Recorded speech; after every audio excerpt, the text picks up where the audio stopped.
Welcome to the series of final term preparation. ये final term की preparation series की video है। Complete series इस चैनल के ऊपर अपलोड की जा रही है और आज की वीडियो के अंदर आपको MGT 502 की फाइनल टर्म की प्रिपरेशन के लिए लेक्चर नंबर 36 से लेकर 40 तक करवाए जा रहे हैं और फाइनल टर्म के हिसाब से आपको मेन पॉइंट्स करवाए जा रहे हैं। तो शुरू करते हैं आज की इस ट्यूटोरियल को। इसमें सबसे पहले है ऑर्गेनाइजेशनल कल्चर। ऑर्गेनाइजेशनल कल्चर असल में है क्या, सेट है वैल्यूज़ का और ज़ाहिर बात है ये हेल्प करता है अंडरस्टैंड करने में कि कौन से एक्शन जो है वो एक्सेप्टेबल हैं और कौन से अनएक्सेप्टेबल हैं। हर ऑर्गेनाइजेशन का अपना कल्चर होता है, जिस तरह किसी भी कंट्री का अपना कल्चर होता है और कल्चर के अंदर होता क्या है कि कई सारे एक्शंस को एक्सेप्टेबल कंसिडर किया जाता है और कई सारे को अनएक्सेप्टेबल कंसिडर किया जाता है। तो इसी तरह ऑर्गेनाइजेशन के भी है। तो और हर ऑर्गेनाइजेशन का जो कल्चर होता है वो वेरी करता है। एक ऑर्गेनाइजेशन कल्चर में एक चीज़ एक्सेप्टेबल है तो दूसरी ऑर्गेनाइजेशन के कल्चर में वो चीज़ अनएक्सेप्टेबल होगी। सो ऑर्गेनाइजेशनल कल्चर से पता चलता है कि कौन से एक्शंस एक्सेप्टेबल हैं और कौन से अनएक्सेप्टेबल हैं। क्या ऑर्गेनाइजेशन का यूनिफॉर्म कल्चर होता है, तो एक डोमिनेंट कल्चर जो होता है वो एक्सप्रेस करता है जो कोर वैल्यू होती है, जो बुनियादी जो वैल्यूज़ होती हैं जो कि मेजोरिटी की ज़ाहिरी बातें के अंदर शेयर होती हैं, वो यानी कि कॉमन होती है मेजोरिटी के अंदर। सो ऑर्गेनाइजेशन कल्चर ही उसका डोमिनेंट कल्चर होता है। तो अब और जिस तरह एक कंट्री में कई सारे सब कल्चर होते हैं, ऑर्गेनाइजेशन में भी कई सारे सब कल्चर हो सकते हैं, लेकिन जो डोमिनेंट कल्चर है वही उसका मेन कल्चर होता है। और मैक्रो वैल्यू जो कल्चर की जो कि देती है ऑर्गेनाइजेशन को उसकी डिस्टिंक्ट पर्सनैलिटी यानी कि अलहदा जो है। और स्ट्रॉन्ग और वीक कल्चर होते हैं, ज़ाहिर बातें अगर दोनों को हम कंपेयर करें। सो आर्ग्यूमेंट ये कि स्ट्रॉन्ग कल्चर का ज़ाहिर बातें बहुत ज़्यादा इम्पैक्ट होता है एम्प्लॉई के बिहेवियर के ऊपर भी, और वो ज़्यादा डायरेक्टली जो है वो रिलेट करता है टर्नओवर को रिड्यूस करने के साथ। टर्नओवर से को रिड्यूस से मुराद ये कि लोग फिर कम छोड़ के जाएंगे ऑर्गेनाइजेशन को। और ऑर्गेनाइजेशन की कोर वैल्यू जो है दोनों इंटेंसली हेल्ड भी है और वाइडली तौर पर शेयर्ड भी है, यानी कि वाइडली तौर पर वो कॉमन भी है। स्ट्रॉन्ग कल्चर का जो है वो बहुत ज़्यादा इन्फ्लुएंस होता है बिहेवियर के ऊपर उसके मेंबर के, क्योंकि होता क्या है कि हाई डिग्री ऑफ शेयर्डनेस होती है और इंटेंसिटी होती है जो कि क्रिएट करता है इंटरनल क्लाइमेट जो है हाई बिहेवियरल कंट्रोल का। अब what do culture do, culture क्या करते हैं। जो कल्चर है ऑर्गेनाइजेशन का, कल्चर के फंक्शन की बात करें तो इसकी जो है वो बाउंड्री डिफाइनिंग रोल होता है। ये क्रिएट करता है डिस्टिंक्शंस एक ऑर्गेनाइजेशन और दूसरे के दरमियान, एक ऑर्गेनाइजेशन को दूसरी से मुख्तलिफ बनाता है। कन्वे करता है एक सेंस ऑफ आइडेंटिटी ऑर्गेनाइजेशन के मेंबर के लिए, इनके उनको एक आइडेंटिटी मिल जाती है कि हमारा जो है वो ये कल्चर है। कल्चर एज अ लाइबिलिटी भी है, एक लाइबिलिटी भी होता है एक तरफ कल्चर। लाइबिलिटी किस हिसाब से कि बैरियर है चेंज, लोग जो है वो एक कल्चर को उन्होंने अडॉप्ट किया हुआ है तो वो बदलना नहीं चाहेंगे, तब्दीली नहीं वो चाहेंगे। जिस तरह किसी कंट्री के कल्चर के अंदर होता है तो वो कहते हैं कि हमारे कल्चर को नुकसान कर रहा है अगर कोई भी चेंज होता है।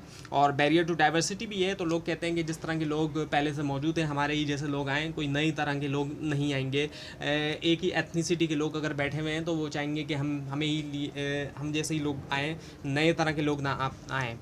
और बैरियर्स टू एक्विजिशन, जाहिर बात है एक्विजिशन के अंदर बैरियर बन जाता है ये। फिर लोग एक्वायर करती है अगर फर्म किसी दूसरी फर्म को, वहाँ पे भी बैरियर बन जाता है। मर्जर्स, अगर एक फ़र्म मिलके दूसरी के साथ मिल जाए, एक फ़र्म दूसरी के साथ, तब भी उसके भी बैरियर बन जाता है उसके मुकाबले में। अब एम्प्लॉयज़ किस तरह सीखते हैं कल्चर को, स्टोरीज़ के ज़रिए सीखते हैं। जब वो काम करते हैं तो वहाँ पर जो स्टोरीज़ कहानियाँ होती हैं ऑर्गेनाइजेशन के हवाले से, रिचुअल्स के ज़रिए, यानी कि रेपिटेटिव जो सीक्वेंस होता है एक्टिविटीज़ का, बार बार होना है एक्टिविटीज़ का। इसके अलावा मटेरियल सिंबल्स जो होते हैं और लैंग्वेज, हर ऑर्गेनाइजेशन की एक अपनी ज़बान होती है। अब दुकान के अंदर जिस तरह की ज़बान यूज़ की जा रही है, बैंक के अंदर उस तरह की ज़बान यूज़ नहीं की जाएगी। तो हर ऑर्गेनाइजेशन की अपनी ज़बान होती है।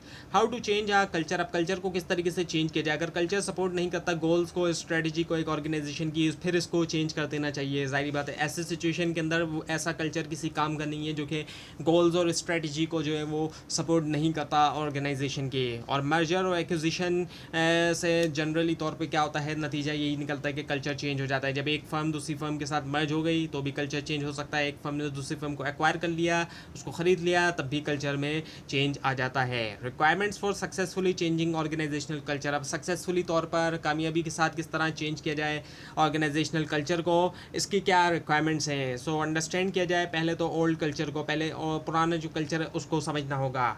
और सपोर्ट किया जाए एम्प्लॉयज़ को, टीम्स को, कि उनके पास आइडिया हैं बेटर कल्चर के लिए भी, और वो विलिंग हैं कि वो एक्ट करेंगे उन आइडियाज़ के ऊपर और फाइंड करें जो मोस्ट इफेक्टिव सब कल्चर है ऑर्गेनाइजेशन के अंदर, उसको यूज़ करें एज अ मॉडल। यानी कि छोटे छोटे जो सब कल्चर होते हैं ऑर्गेनाइजेशन में, जो बहुत अच्छा जो सब कल्चर एक देखने में आ रहा है ऑर्गेनाइजेशन के अंदर, उसको यूज़ करें एज अ मॉडल के तौर पर, एक मिसाल के तौर पर उसको यूज़ किया जाए। हेल्प करें एम्प्लॉयज़ और टीम को कि वो करें जॉब, उनकी अपनी जो उनकी जॉब है, जो भी उनके काम है, उनको ज़्यादा इफेक्टिवली तौर पे करें। यूज़ करें विजन जो है न्यू कल्चर का as a guide for change के तौर पर। विजन जाहिर बात है फ्यूचर के बारे में ही होता है, तो विजन को यूज़ किया जाए नए कल्चर के एज अ गाइड के तौर पर, एक गाइड के तौर पर हो एम्प्लॉयज़ के लिए चेंज के लिए। और रिकग्नाइज़ करें जो सिग्निफिकेंट कल्चरल चेंज है वो टाइम लेता है। यानी कि ऐसा नहीं हो सकता है कि कल्चर फ़ौरन से चेंज हो जाए। एक बड़ा जो चेंज आता है कल्चर में उसमें टाइम लगता है।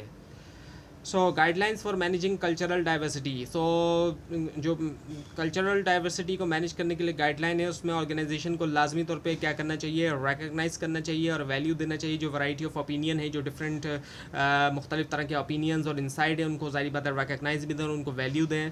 और ऑर्गेनाइजेशनल कल्चर को मस्ट क्या करना चाहिए, फोस्टर करना चाहिए हाई परफॉर्मेंस एक्सपेक्टेशन एवरीवन, हर किसी के लिए। और ऑर्गेनाइजेशन के पास लाजमी तौर पे होना चाहिए एक वेल आर्टिकुलेटेड और वाइडली अंडरस्टूड मिशन। जो इफेक्ट्स हैं ऑर्गेनाइजेशनल कल्चर के एम्प्लॉई बिहेवियर और परफॉर्मेंस के ऊपर, वो क्या है, अलाउ करता है एम्प्लॉई को कि अंडरस्टैंड करें फर्म की हिस्ट्री को भी और जो करंट अप्रोच है।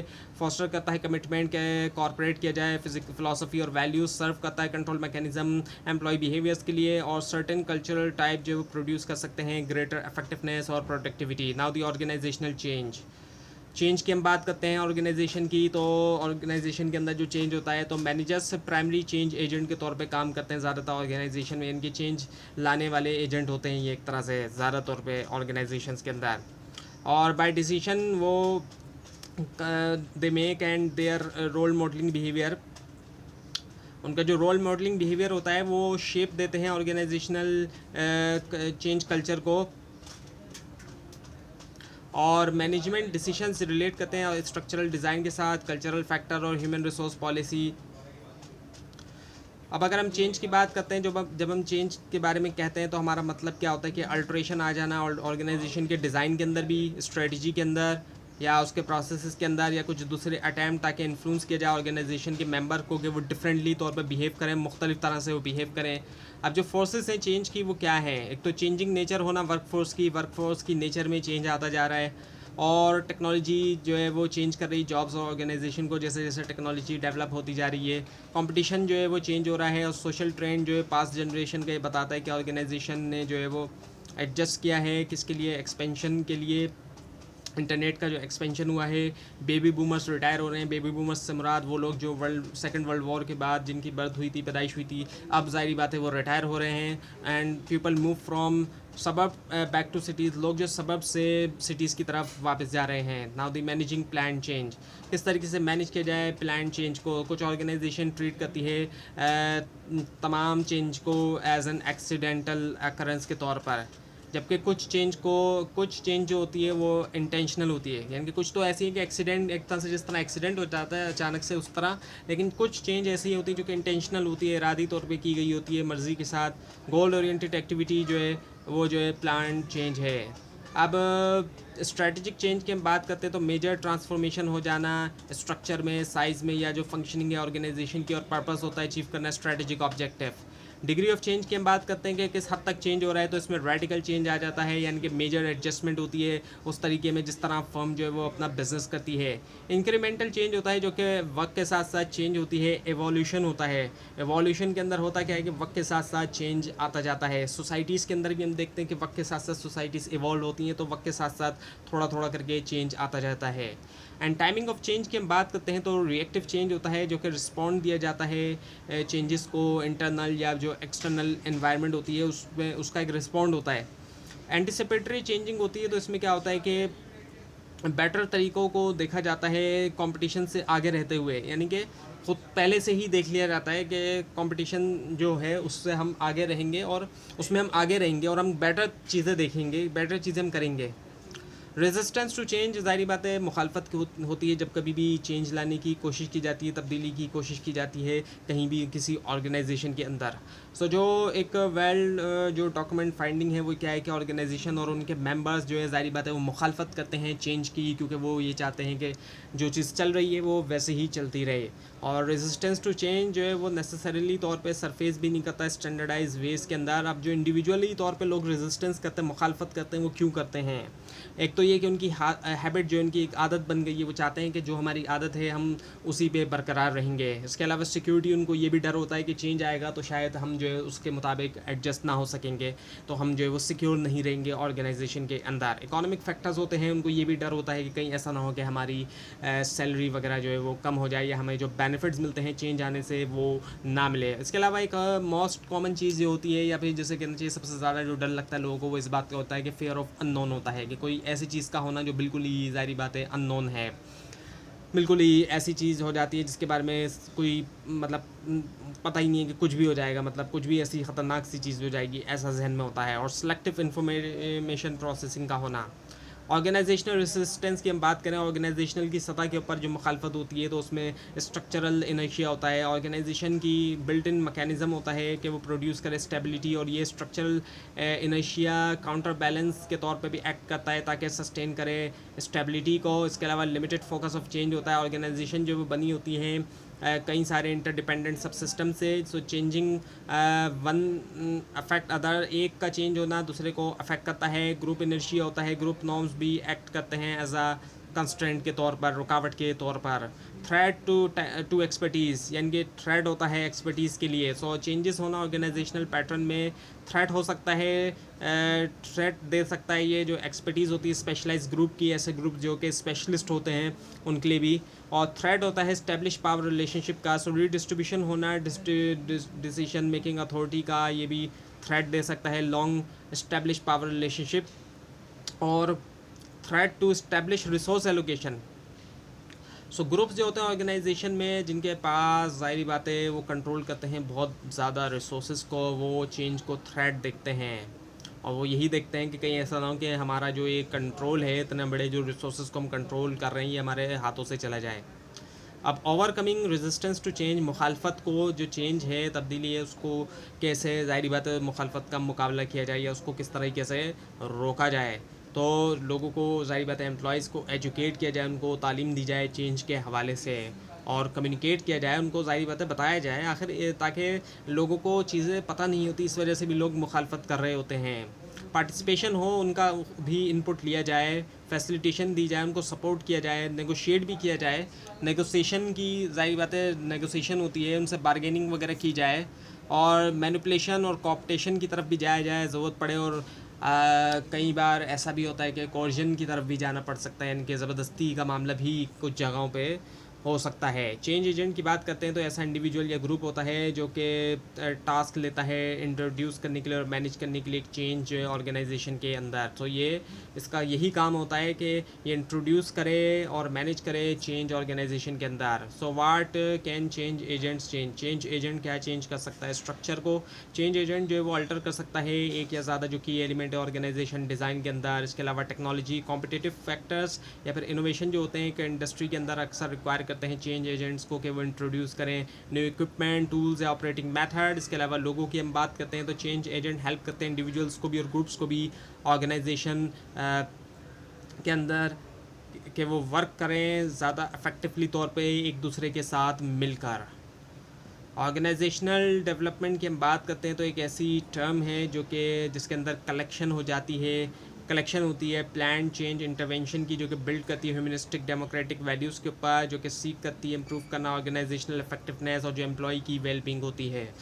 सो ऑर्गेनाइजेशनल डिज़ाइन टेक्निक या फिर जो इंटरवेंशन है चेंज लाने के लिए, उसके अंदर क्या है सेंसिटिविटी ट्रेनिंग आ जाती है, सर्वे फीडबैक है, प्रोसेस कंसल्टेशन है, टीम बिल्डिंग आ जाती है, इंटर ग्रुप डेवलपमेंट और अप्रिशिएटिव इंक्वायरी भी इसके अंदर आ जाती है। कॉन्सिक्वेंसेस ऑफ स्ट्रेस की हम बात करते हैं, स्ट्रेस लोगों को होता है, और तो इसके जो नताइज होते हैं वो क्या होते हैं कि स्ट्रेस शो करता है ख़ुद को नंबर ऑफ़ वेज़ के अंदर, जिसके अंदर फिज़ोलॉजिकल, साइकोलॉजिकल और बिहेवियरल सिम्टम्स वगैरह आ जाते हैं। फिज़ोलॉजिकल सिम्टम्स की हम बात करते हैं तो मोस्ट ऑफ दी जो अर्ली कंसर्न है स्ट्रेस के साथ वो था डायरेक्टेड जो है फिज़ोलॉजिकल सिम्टम्स की तरफ, इस फैक्ट की वजह से कि जो स्पेशलिस्ट हैं हेल्थ और मेडिकल साइंसेस के अंदर उन्होंने रिसर्च किया टॉपिक को। और साइकोलॉजिकल की बात करें तो जॉब रिलेटेड स्ट्रेस जो है वो सबब बनते हैं जॉब रिलेटेड डिससेटिस्फेक्शन का भी। और जॉब डिससेटिस्फेक्शन सिंपलेस्ट और मोस्ट ऑब्वियस साइकोलॉजिकल इफेक्ट होता है स्ट्रेस का। बिहेवियरल सिम्टम्स की हम बात करते हैं तो बिहेवियरली रिलेटेड जो स्ट्रेस सिम्टम्स है इसमें शामिल है चेंज हो जाना प्रोडक्टिविटी के अंदर चेंज आ जाना। जो प्रोड्यूस कर रहा है एक वर्कर जो काम कर रहा है प्रोडक्शन के अंदर उसकी प्रोडक्टिविटी के अंदर कमी भी आ सकती है, ज़ाहिर बात है इजाफा भी हो सकता है, डिपेंड करता है। एब्सेंस का हो जाना यानी कि एब्सेंट होना, टर्नओवर हो जाना, टर्नओवर से मुराद ये ऑर्गेनाइजेशन छोड़ के जाना, and as well as changes हो जाना है हैबिट्स, ईटिंग हैबिट के अंदर इंसान की ज़ाहिर बात है खाने पीने की आदत में भी फिर चेंज आ जाता है। इन स्मोकिंग का और अल्कोहल तक का भी कंजम्पशन के अंदर इजाफा हो जाना, रैपिड स्पीच होना, फिजिटिंग होना, स्लिप डिसऑर्डर होना। तो अब ये ज़्यादा जितनी भी चीज़ें जब स्ट्रेस बढ़ जाता है बहुत ज़्यादा तो इंसान के अंदर इस तरह की चीज़ें देखने में आती हैं। ये सारी बिहेवियरल सिम्टम्स से रिलेटेड होती हैं जब स्ट्रेस बहुत ज़्यादा बढ़ जाता है। अब मैनेज किस तरीके से किया जाए स्ट्रेस को। हाई या लो लेवल ऑफ स्ट्रेस जो है वो रहता है, ज़ाहिर बात है लॉन्ग पीरियड ऑफ टाइम तक, तो फिर उससे क्या होता है कि रिड्यूस हो जाती है एम्प्लॉय की परफॉर्मेंस और इसी वजह से मैनेजमेंट को एक्शन रिक्वायर होता है। इंडिविजुअल अप्रोचेस की हम बात करें तो इफेक्टिव इंडिविजुअल जो स्ट्रेटजीज़ हैं उसमें क्या किया जाए कि इम्प्लीमेंट किया जाए टाइम मैनेजमेंट टेक्निक्स, इंक्रीज़ किया जाए फिजिकल एक्सरसाइज, रिलैक्सिंग टेक्निक और एक्सपेंड किया जाए social support network. Organisational approaches की बात करें तो स्ट्रेटजीज़ जो कि मैनेजमेंट चाहती है कि कंसिडर करें उसमें शामिल इम्प्रूव करना पर्सनल सिलेक्शन की, पर्सनल एम्प्लॉयज़ वगैरह को कहते हैं, और जॉब प्लेसमेंट यूज़ करना, रियलिस्टिक गोल सेटिंग, ऐसे गोल जो कि रियलिस्टिक हो, रियल हो, मतलब रियल उनको अचीव किया जाए रियली तौर पे, ऐसा ना अनरियलिस्टिक किस्म के हों। सो रियलिस्टिक गोल सेटिंग का होना, रीडिज़ाइन करना जॉब्स का, ट्रेनिंग देना, इंक्रीज़ करना एम्प्लॉय की इन्वॉल्वमेंट को भी। और अब है stress management. Stress management procedure होते हैं हेल्प करने के लिए लोगों को के मुकाबला किया जाए या फिर रिड्यूस किया जाए स्ट्रेस जो कि वो एक्सपीरियंस कर रहे हैं। और स्ट्रेस प्रिवेंशन की हम बात करते हैं तो प्रिवेंट का मतलब होता है रोकना किसी भी चीज़ को, यानी कि स्ट्रेस को रोक दिया जाए। तो इसमें क्या होता है कि फोकस कंट्रोल करने के होता है या फिर एलिमिनेट करना स्ट्रेसर को, ऐसे लोग या ऐसी चीज़ें जिनकी वजह से स्ट्रेस होता है उनको ही कंट्रोल कर लिया जाए या एलिमिनेट कर लिया जाए तो स्ट्रेस को रोका जाएगा। इसको हम स्ट्रेस प्रिवेंशन कहते हैं। तो ये थी आज की वीडियो। आपको इस बारे में कोई क्वेश्चन है खास तौर पर इसमें कोई मिस्टेक दिखाई दे ज़रूर हाईलाइट कीजिए और इस पूरी सीरीज़ को देखने के लिए और फाइनल टर्म एग्जाम्स के प्रिपरेशन के लिए इस चैनल को सब्सक्राइब कीजिए, बेल आइकन के ऊपर क्लिक कीजिए। Thanks for watching this video and best of luck for your exams.